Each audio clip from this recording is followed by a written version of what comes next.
Oops, me again, Lungkirig, panibagong araw, panibago na namang adventure.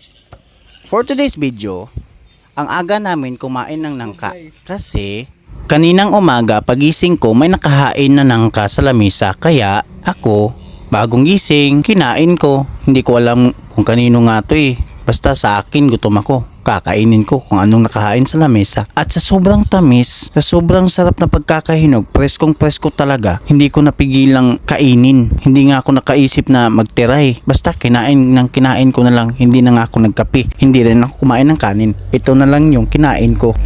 Sa sobrang ang sarap.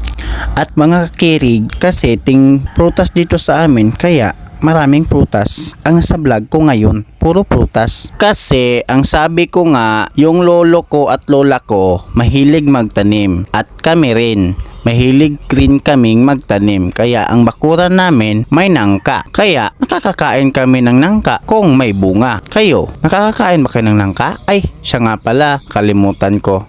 Tamad nga pala mga lola at lolo ninyo. Oops! Teka.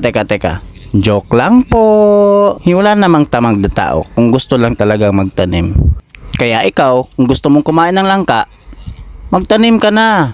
Mas masarap yung pinaghirapan kaysa binili lang. Kasi hindi mo mararanasan kung gaano kahirap maghintay ng ilang taon para makakain lang ng langka. Patient na tinatawag. Kaya mong tiisin ang lahat para lang sa iyong pinapangarap na makakain ng langka. Oops, joke lang po again. Daming prutas dito sa amin guys. May nangka. Nangka. Hindi.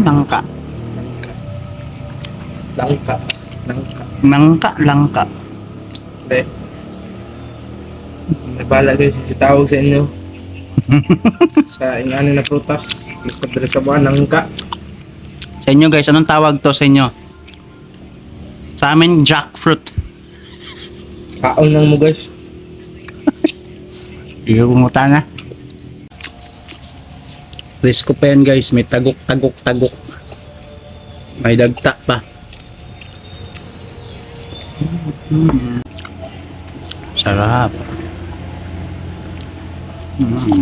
Daming bunga ng prutas ngayon dito sa amin guys. May lansones, durian, rambutan. May santol pero hindi masyado namunga yung santol pero may bunga. Langka. Ito ang jackfruit.